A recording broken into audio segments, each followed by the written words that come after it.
Welcome back to Tax Hacks with Alli. I'm Alli, your tax professional. And so we covered in the previous video about setting up a payment plan with IRS, setting up a payment plan if you can't afford what they want you to pay. Now, what about if you can't afford to pay anything, or when you can't afford to pay what they want you to pay, are you going to be paying IRS forever? No, you're not. IRS has a 10-year collections statute. And so what that means is they have 10 years to collect on that debt. From the moment that debt became due, when you filed that tax return, that's why it's important you do file that tax return. When you have 10 years that they can collect that debt from you. So let's say you filed a tax return in 2020 that had a balance due on it of $20,000, and you can only afford to pay $100 a month. We went through this example of they'd like you to pay $300 a month, but you can only pay $100 a month. You're going to pay $100 a month for 10 years, and in 10 years they're not going to collect the debt on you anymore. Now, things that might change that payment agreement would be if all of a sudden you're filing tax returns with a lot more income. So you changed jobs, you won the lottery, something happened where you got a lot of additional income. Then they're going to say, hey, we want to reevaluate whether you still can only afford to pay us $100 a month. Maybe now you can afford the $300 a month we'd like to see you pay. And so do be aware of that. I haven't really seen those reevaluations happen much, but they can. And it is something that they do review with you when you set up that payment plan. The other things that are going to happen during this 10-year period is you're going to have you may have a lien out on your property and that may come up on your credit report. Generally, I don't see it on the credit report, but I see it on assets that are registered. So for example, property, real estate property is where I mostly see it. But if you had a really expensive, asset like a boat or something, but if you had a boat, you probably can afford to pay IRS. Yeah, maybe you need to sell the boat. Anyhow, so they're going to be looking to attach any property you have so that they could get paid if you sell that property within this 10-year period.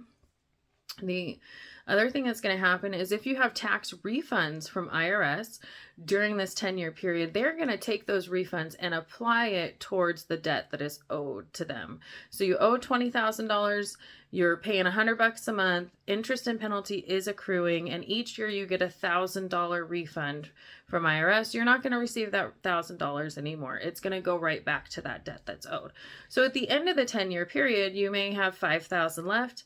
It will be wiped clean. It will go away. It won't be on your credit anymore. So that 10-year statute is really helpful. The other thing is if your situation changes and you can't afford to pay the $100 a month that you've obligated yourself to, you call them back and go through the same scenario of how to set up a reduced payment plan, a non-streamlined payment plan. You explain to them your financial situation. Maybe you had a child or something came in to your finances that changed it, and now you can't afford the $100 a month either. So I'm sorry, IRS, I can't afford anything.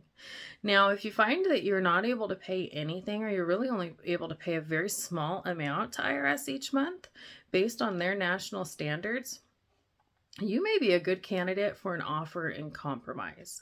And an offer in compromise is the thing you hear about on the radio. And these firms that specialize in it will tell you, we can get you pennies on the dollar. You owe $20,000 in IRS debt, and we're going to get you pennies on the dollar.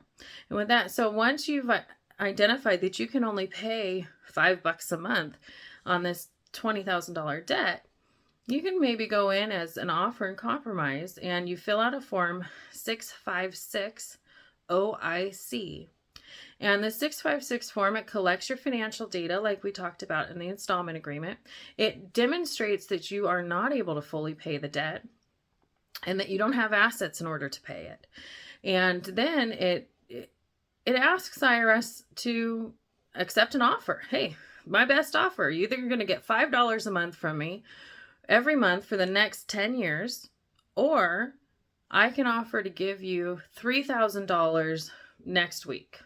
Or not next, it wouldn't be that quick, but $3,000 in 3 months. And then you have to say how you would get that $3,000. So I would borrow it from friends and family. I would take out a loan on my personal credit card.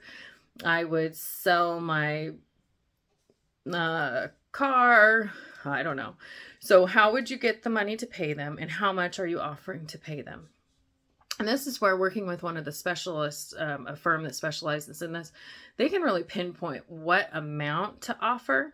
Whereas, if you go in on your own, you don't really know.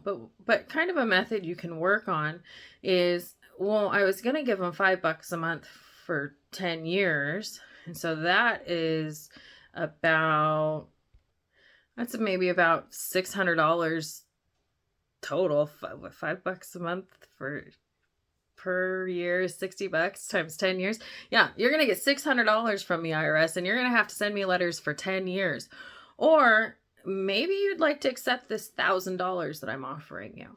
And so, think about it. If somebody owed you money and you knew you were going to only collect $5 a month from them, and how much of a pain in the tail that was going to be to collect it. And then they wanted to offer you, well, hey, you can either get this little bit amount from me for this period of time, or I can, really, scrape together what I can and pay you the $1,000, and let's all wash our hands of this. And so that is what an offer and compromise, or the penny on the dollar situation, is. And I'd like to tell you a little bit more about the pennies on the dollar, how you qualify, who might be a good candidate for this.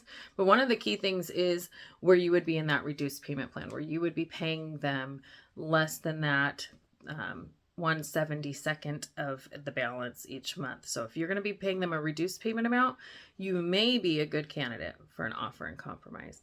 So come back soon. We'll talk more about offer and compromise, who qualifies, and that might be helpful for you if you end up owing IRS in the future. All right, see you soon.